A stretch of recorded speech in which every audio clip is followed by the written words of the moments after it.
Hi, my name is Gerhard Schwantner and welcome to Selling Power TV. Today it's my pleasure of introducing Nick Kane, his managing partner with Janek. And today we are going to talk about sales compensation. Why is sales compensation such a hot topic? You know, it's been a growing topic, and I think a lot of it is because of the growing complexity of sales environments. You have such different layers of sales professionals, sales leaders, and different roles within a sales organization. So I think that's one of the reasons why it's such a hot topic is organizations are realizing that you can't just blanket a sales plan anymore. You have to consider the individualized roles and how to incentivize the right behaviors. So you cannot say if you sell that you get 10% commission and that's it.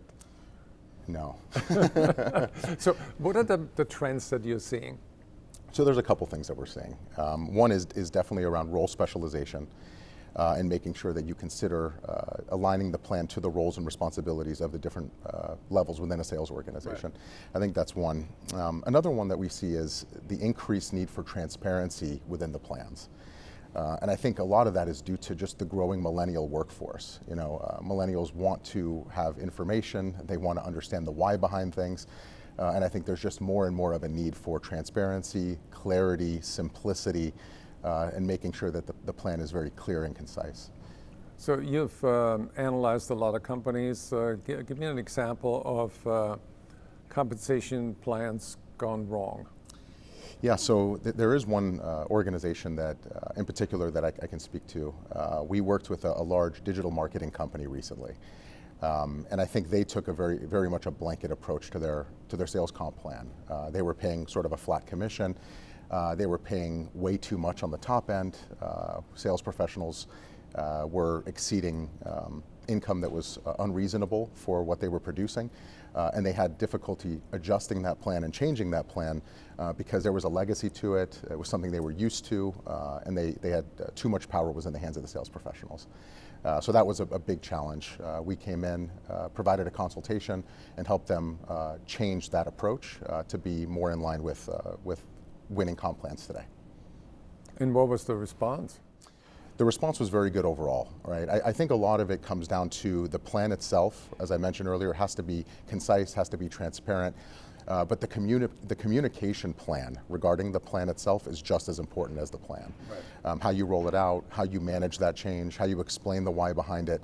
Right. If you have the right communication plan in place, if leadership is on board right. and they have the right messaging, it tends to go a lot better in terms of the rollout. Right.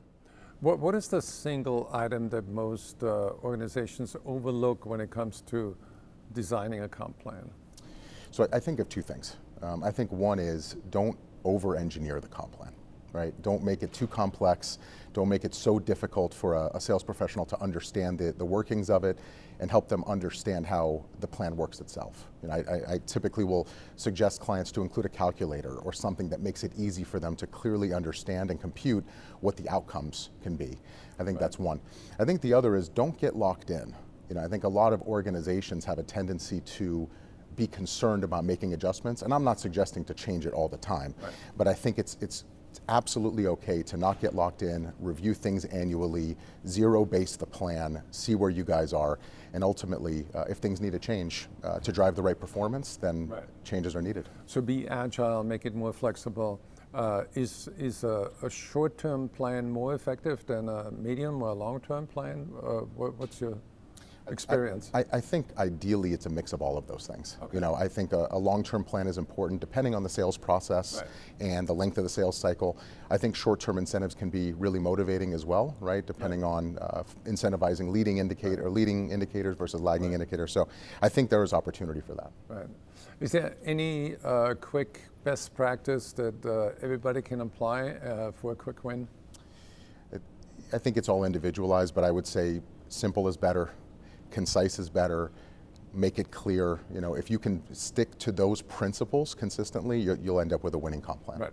So what do you actually do for clients in terms of, do you design comp plans or do you write the communications plan? Explain the extent of your services. Yeah, so we actually do all of what you just said. Yeah, so Janek is a full-service sales performance company. We offer consulting services, and one of the things we do consult on is compensation plan design and the communication and change management plan that's associated with that. So we'll do the research, we'll identify the roles and responsibilities, and benchmark that and design the plan for you. Awesome. Yeah. So when people go to janek.com, what should they be looking for to get as smart as you are? There's a lot to read on the site. There's a lot of great articles. We blog consistently. We write white papers. We encourage everybody that's looking to improve sales performance to visit Janek and get more information. Awesome. Thank you so much. Thank you, Gerhard.